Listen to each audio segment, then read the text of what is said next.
प्रिय विद्यार्थियों, हम आज मैथिली शरण गुप्त की चर्चित गीत कविता यशोधरा के बारे में विश्लेषण मूल्यांकन करने वाले हैं। राष्ट्रकवि मैथिली शरण गुप्त की कई कविताएं, खंड काव्य, भारत भारती, जय भारती, जयद्रथवध और उर्मिला पर साकेत जैसा महाकाव्य लिखा। ठीक वैसे ही जैसे जयशंकर प्रसाद ने कामायनी लिख करके हिंदी साहित्य में एक मुकाम हासिल किया था। उपेक्षित महिलाओं को लेकर के राष्ट्रकवि मैथिली शरण गुप्त के मन के अंदर, चेतना के अंदर कि इन्हें समाज सदियों से उपेक्षित समझता रहा, इनके साथ न्याय होना चाहिए। यशोधरा और गौतम बुद्ध को लेकर के अन्य कवियों ने भी लिखा है। एक कविता याद आती है कि रविन्द्रनाथ टैगोर भी बुद्ध से यशोधरा की तरफ से जैसे सवाल करते हैं कि तुम्हें जंगल में जाकर के जो मिला वो महल में रहकर भी मिल सकता था। इस तरह की एक कविता जिसमें बुद्ध से सवाल किया जाता है यशोधरा के द्वारा। तो ये आपको याद होना चाहिए कि यशोधरा कविता जब हम पढ़ रहे हैं तब रविन्द्रनाथ टैगोर भी कुछ इसी तरह के भाव वाली कविता लिख चुके होते हैं, जिसमें यशोधरा पूछती है और बुद्ध निरुत्तर हो जाते हैं। गुप्त जी की कविता यशोधरा में एक टेक आती है, सखी वे मुझसे कह कर जाते, कहते तो क्या पथ बाधा ही पाते। हम इस कविता के इन पंक्तियों के मर्म को और किस तरह से ये सीधी, सरल, सहज सुनाई देने वाली पंक्तियाँ कैसे भाव बदलती है, ये समझने वाली बात है। सिद्धि हेतु स्वामी गए, यह गौरव की बात, पर चोरी चोरी गए, यही बड़ा व्याघात। सखी वे मुझसे कह कर जाते, कहते तो क्या पथ बाधा ही पाते। जब यकायक बुद्ध बहुत कुछ सोचने समझने के बाद अपने मन से कितनी ही बार लड़े होंगे, एक जवान युवा, जवान पत्नी और छोटा सा शिशु गोद में है, उसे सोता हुआ छोड़ जाए, हम अंदाज़ा लगा सकते हैं कि इससे पहले वह युवक कितनी बार अपने आप से लड़ा होगा और तब ये निर्णय लेता है। ये हम सबको पता है, लेकिन ये पता नहीं है कि जब गौतम बुद्ध चले जाते हैं, लौट करके आते हैं बहुत बड़ी सिद्धियों से लैस होकर के, और समाज, राजसत्ता उनके चरणों में लंबलोट हो जाती है। ऐसे में उस महिला के साथ उसके मन में क्या चल रहा है, इसको बखूबी मैथिली शरण गुप्त चित्रित करते हैं मनोवैज्ञानिक तौर पर। सामाजिक रीति रिवाजों, परंपराओं को ध्यान रखते हुए एक महिला किन स्थितियों में और क्या क्या किस तरह से व्यक्त करती है, वो किसी से कुछ नहीं कह सकती, नहीं कह पाई। वो कहती है अपने सबसे नज़दीक रहने वाली सखी से। सखी वे मुझसे कह कर जाते। अब हम देखते हैं और समझने का प्रयास करते हैं। सिद्धि हेतु स्वामी गए। वो अपने पति को गौरव से, गर्व से याद करती है, सम्मान से याद करती है। क्यों? क्योंकि वो कोई सामान्य व्यक्ति नहीं है, सामान्य पति नहीं। जो थोड़ी देर के लिए सोचिए कि अधिकांश पति परिवार में किन स्थितियों में रहते हैं। कुछ तो शराब पी कर के दिन की शुरुआत करते हैं, झगड़ते हैं और घर से कूच कर जाते हैं। वो पत्नियां किन शब्दों में उनका नाम उच्चारती है। तो हम यह देखते हैं कि इस तरह से नहीं, पूरा सम्मान भाव है। सिद्धि हेतु स्वामी गए, ये गौरव की बात, उसके लिए पूरी तरह से सम्मान की बात है कि उनके पति ऊंचे उद्देश्य को लेकर के गए। दुख तो इस बात का है कि वह चोरी चोरी गए, छुप कर के गए, मेरे से बच कर के गए, मेरे को विश्वास में लेने के बजाय वो रात के अंधेरे में चले गए। इससे मेरे मन पर एक बहुत बड़ा आघात लगता है। इसलिए वो सखी से कहती है कि सखी, उनको मुझसे कह कर जाना चाहिए था, नहीं गए। इसलिए आगे देखिए, कहते तो मुझको अपनी पथपादा ही पाते, मुझको बहुत उन्होंने माना। वो सखी से कह रही है कि ऐसा भी नहीं है कि मुझे नहीं पहचान सके हो, नहीं, इतना समय मिल गया था और मुझे वो पहचानने लगे थे, ठीक से समझने लगे थे कि वो क्या है और मैं उनके लिए क्या हूँ। यानी हमारी अंडरस्टैंडिंग, समझ समान स्तर पर थी।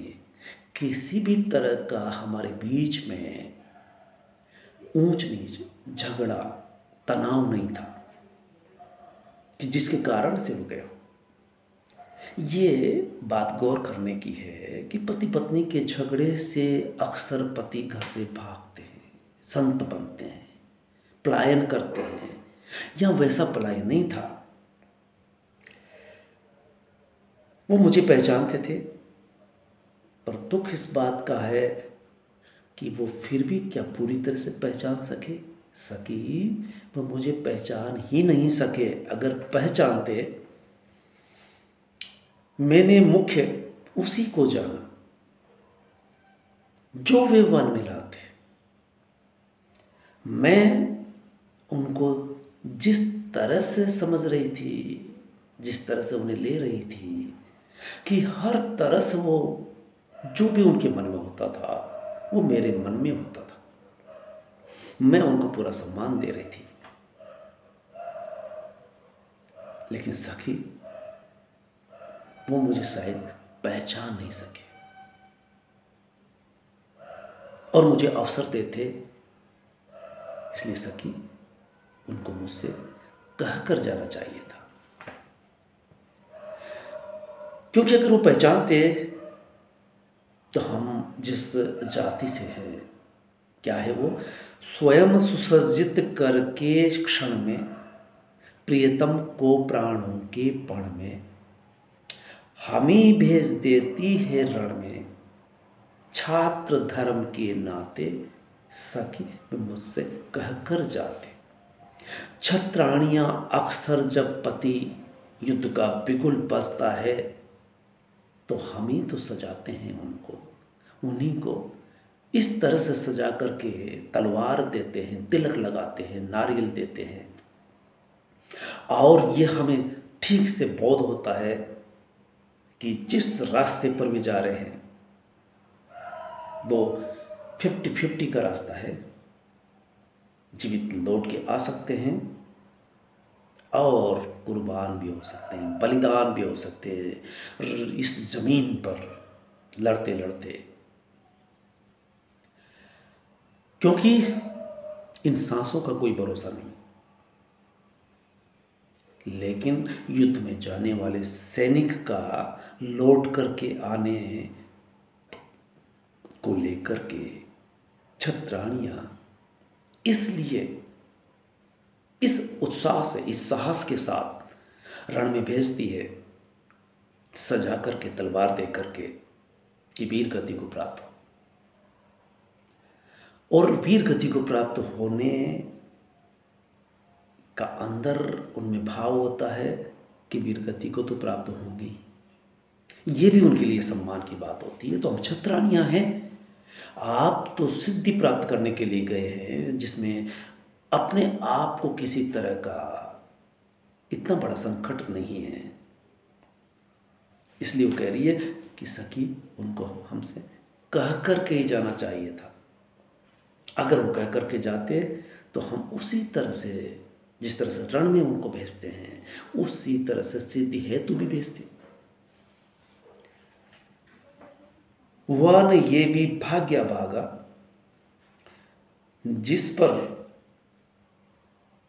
विफल गर्व अब जागा, जिसने अपनाया था त्यागा, रहे स्मरण हो आते, सखी वे मुझसे कह कर जाते। वो कह रही है कि मैं खुद अभागवान हूं, दुर्भाग्य है मेरा, किस पर विफल गर्व अब जागा।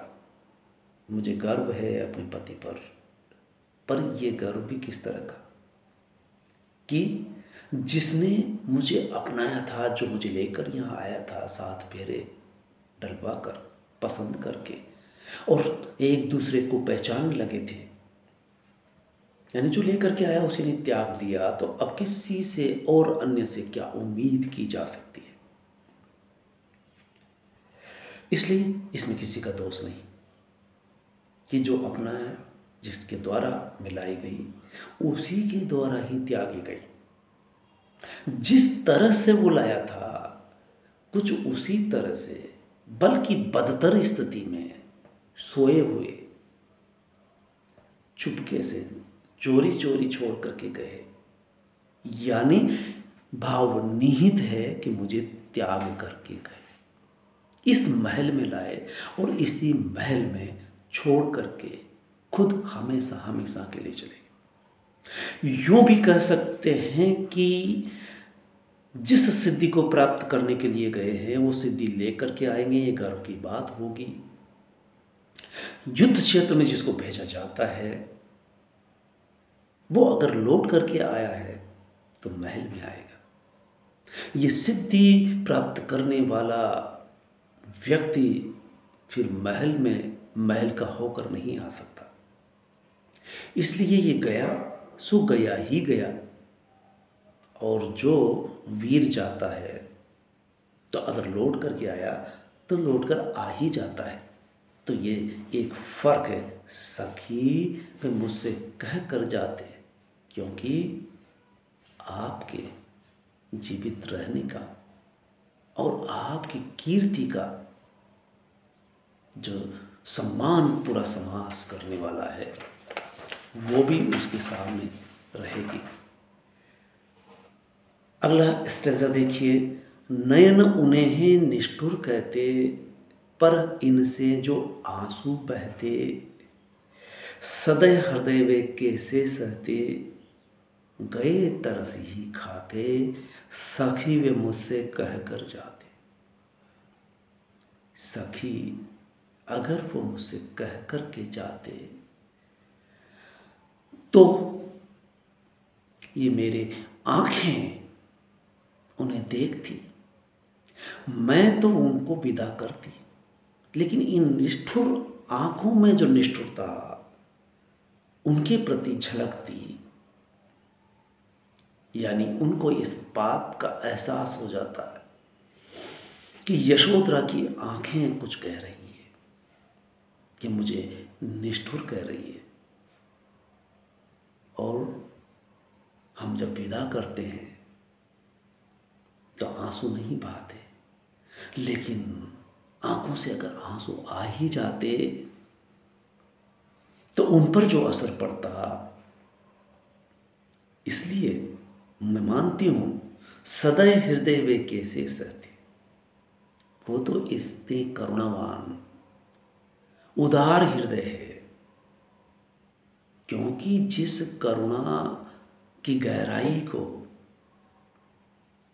हम देख रहे हैं उनके अंदर, कि वो किसी अन्य का दुख बर्दाश्त नहीं कर सके, इसी दुख को दूर करने के लिए मनुष्यता जिस दुख को सदियों से सहती आई और नियति मान करके सहती रही, उसी व्यक्ति से, उसी दर्द से व्यक्ति आहत होने वाला पहला व्यक्ति रहा, और उसी बात के लिए घर छोड़ रहा है, पत्नी छोड़ रहा है, महल छोड़ रहा है, सब कुछ त्याग करके चला जा रहा है। वो मेरे दुख को कैसे सह पाते? इसलिए सदैव हृदय वे कैसे सहते, गए तरस ही खाते। वो जाते, लेकिन तरस खा करके जाते, तो मैं उनको किस तरह से सहन कर पाती है सखी। वे मुझसे कह करके जाते तो क्या जा पाते, और जा पाते तो तरस खा करके जाते। इन निष्ठुर आंखों से बहते हुए आंसू देख करके जाते। सखी, ये ठीक ही हुआ कि मुझसे कहकर नहीं गई। इसलिए यहाँ आकर के कवि की पंक्तियों को भाव बदल जाता है, अर्थ बदल जाता है कि सखी पे मुझसे कहकर जाते। पहले तो जैसे वो आदेशात्मक प्रश्न सूचक बड़ा प्रश्न निहित है, दूसरे में वो हल्का होता है, तीसरे में और यहाँ आकर के तो लगता है कि सखी पे मुझसे कहकर जाते तो उचित नहीं होता, मेरे लिए भी, उनके लिए भी। और मैं इसको भी सहन नहीं कर पाती। इस स्थिति में सखी भी मुझसे कहकर जाते तो किस तरह से जाते, और फिर मैं इन्हीं आंखों में आए आंसुओं, निष्ठुर आंखों के बारे में सोचती रह जाती। इसलिए सखी, जाएं सिद्धि पावे वे सुख से, दुखी न हो इस जन के दुख से, उपालम दूं मैं किस मुख से, आज अधिक वे भाते सखी ये मुझसे कहकर जाते। सखी वो गए, ये भी ठीक हुआ, अच्छा हुआ, बिना कहे गए। अब वो जाएंगे, सिद्धि पा करके लौटेंगे, और वहाँ जब तक रहे न जाने यहाँ महल का सुख, साधन संपन्न हर सुख सुविधाएं यहाँ हैं, जंगल में क्या है उनके सिवा? एक शरीर, और उनके पास प्रकृति का खुला आंगन, खुला मौसम, धूप, बरसात, लू, आंधियाँ, तूफान, कब खाना, कब पीना, क्या पहनना, ये सब दुख उनको सहने होंगे। हे सखी, मेरी यही कामना है कि वो सिद्धि पावें और वहाँ विपरीत विकट परिस्थितियों में सुख से रह सके, उनको वहाँ सुख नसीब हो सके, यही मैं आशा करती हूँ। और इधर जो जनता का दुख को दूर करने के लिए गए हैं, तो अब उनको इधर का, महल का, प्रजा का दुख याद ना आए, वो निश्चिंत रहे इधर से, और इधर की चिंता न करते हुए अपनी सिद्धि हासिल करने में जुट जाए। मैं उपालम दूं, उनके प्रति किसी तरह की शिकायत करूं, किस मुख से शिकायत करूं? ऐसी अवस्था में आज मुझे ऐसा लगता है कि वो अधिक ही मुझे अच्छे लगने लगे हैं कि उन्होंने ऐसा कृत्य किया, इस तरह से गए, जिस उद्देश्य से गए। इसलिए सखी भी मुझसे कह कर जाते और बाय द वे रुक जाते, नहीं जा पाते, तो उसको मैं कैसे सहन करती। सखी, ये भी ठीक हुआ कि मुझसे कहकर नहीं गए। अब देखिए किस तरह से भाव बदल रहे हैं। ये मन कितना चंचल है। कवि ये कहना चाहता है कि महिला को दुख यशोधरा को इस बात का है कि वो कह कर जाते, वो अपने ही मन से जद्दोजहद कर रही है, लड़ रही है। सखी यहां पर सुन रही है, सखी कह कुछ नहीं रही है। यशोधरा जैसे एकालाप कर रही है, दीवालों से बातें कर रही है या मन से ही बात कर रही है, या सखी के रूप में उनका दूसरा ही मन है। अक्सर आप जब फिल्में देखते हैं तो ये देखते हैं कि नायक या नायिका जब द्वंद्व में होती है तब वह अपने आप से, अपने ही चेहरे से सामने वाले से जब बात करती है तो सामने भी उसी का चेहरा होता है जो प्रति उत्तर देता रहता है। तो देखिए आगे, गए लौट भी वे आवेंगे, कुछ अपूर्व अनुपम लावेंगे, रोते प्राण उन्हीं पावेंगे, पर यह गाते गाते सखी भी मुझसे कह कर जाते। आज जब वो याद करती है तो ऐसा लगता है कि वो चले गए, इस बात का दुख है। सखी अब चले ही गए तो सिद्धि प्राप्त करने के बाद वो निश्चित तौर पर यह लौटेंगे, लौट ही आएंगे। और ये भी पक्का है कि वो जो लेकर के आएंगे वो कोई सामान्य चीज़ नहीं होगी। अक्सर पति जब बाहर जाते हैं तो पत्नियों के लिए गिफ्ट लेकर के आते हैं, महंगे महंगे स्वर्ण आभूषण, साड़ियाँ और न जाने क्या क्या, गठरी भर कर के लाते हैं, सूटकेस भर कर के लाते हैं, और भी बड़े हुए तो ट्रक भर कर के लाते हैं। ऐसा कुछ भी नहीं लाएंगे। वो जो लाएंगे भौतिक रूप से नहीं, दार्शनिक, आध्यात्मिक ऐसी धरोहर लेके आएंगे जो न केवल एक पत्नी के लिए, अपने के लिए, अपने रिश्तेदारों के लिए, अपने परिवार वालों के लिए नहीं, समग्र समाज के लिए लेकर आने वाले हैं। इसलिए जो कुछ वो लाने वाले हैं वो तो अनुपम और अपूर्व होगा। मैत्री शरण के इन दो शब्दों पर गौर करें, अपूर्व अनुपम लावेंगे, रोते प्राण उन्हें पावेंगे, पर यह गाते गाते। अब मुझे शक है तो इस बात का कि सखी जो सब कुछ अपूर्व और अनुपम होने वाला है, ऐसे में मैं अपने आप पर शक कर रही हूँ कि जब वो लौट के आएंगे तो मैं उनका स्वागत किस तरह से कर पाऊंगी, हंसते हंसते या रोते रोते। यानी मुझे हंसते हंसते स्वागत करना है, पर इस मन का क्या किया जाए? ऐसा ना हो कि रो पड़े। हर आने वाले का स्वागत गीत गा करके किया जाता है, लेकिन इस मन का क्या करूं? ये निष्ठुर आंखें, ये मन, ये आंखें जो आंसू बहाती है, उस वक्त विदा करते वक्त भी बहा सकती थी और आते वक्त भी जो वर्षों का दबाव तनाव अंदर बैठा हुआ है, ये कब उमड़ पड़े, किस तरह से आए? तो इस तरह से सखी वे मुझसे कह कर जाते, तो क्या ये सब कुछ हो पाता जो अभी हम अनुपम अपूर्व लेकर आने वाले हैं? ये कैसे होता? इसलिए सखी भी मुझसे कह कर जाते, तो ये सब क्या संभव होता? इसलिए कह सकते हैं हम कि मैत्री शरण गुप्त जिस महिला को हम तुलसीदास से उर्मिला और इधर गौतम बुद्ध से को सारी दुनिया याद करती है, इतिहासकार याद करते हैं, साहित्यकार याद करते हैं, लेकिन यशोधरा को भूल जाते हैं।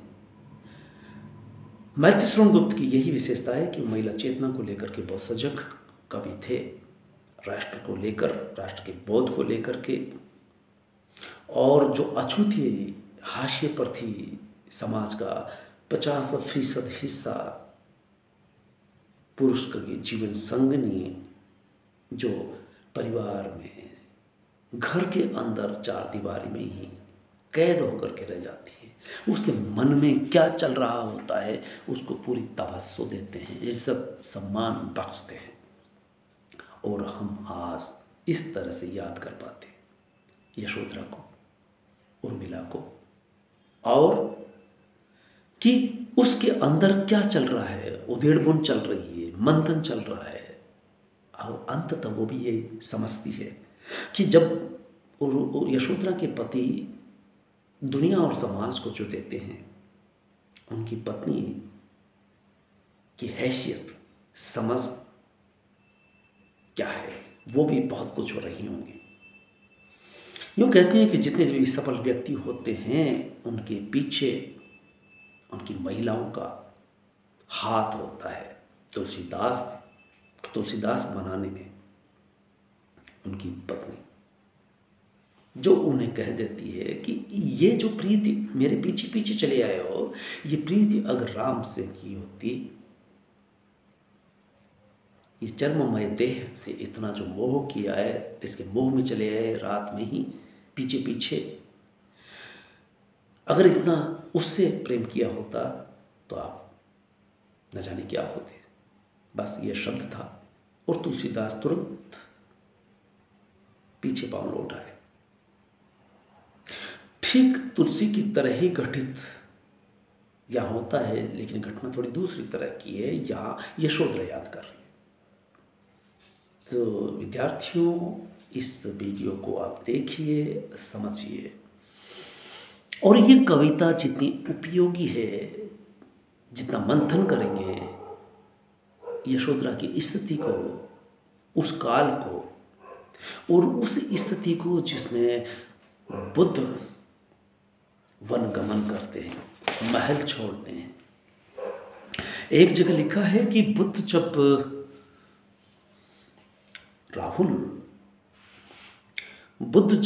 महल छोड़ते हैं, एक कहता है कि आप इतने संसाधन छोड़ करके, महल छोड़ करके क्यों जा रहे हैं? लोग तो महलों के लिए लड़ते हैं और आप बने बनाए महल को छोड़ करके जा रहे हैं। तो वो जवाब देते हैं कि ये महल जल रहा है, तुझे दिखाई नहीं दे रहा कि कहाँ जल रहा है? वहाँ तो कोई आग है ही नहीं। बोला कि मैं जलता हुआ छोड़ करके आ रहा हूँ, तुझे पता नहीं ये महल जल रहा है। महल में रहने वाले उस तपन को महसूस करते हैं, करते आए हैं, इसलिए मैं इस महल को छोड़ रहा हूँ। वो और उन पहलों को चुनौती देते हुए आप इस बात का भी अंदाजा लगाइए कि बुद्ध एक अंतिम ऐतिहासिक पुरुष है, न पहले हुए न बाद में। हाँ, ऐसे राजा जो अक्सर सत्ता सुख भोग लेते थे, फिर जब वानप्रस्थ होते थे तब अपने बेटे को बिठा करके वन गमन करते थे। लेकिन यहाँ तो खुद राजकुमार थे अभी, ऐसे में वो सत्ता सुख नहीं, उस सुख के बाद आने वाले दुख की तलाश में थे।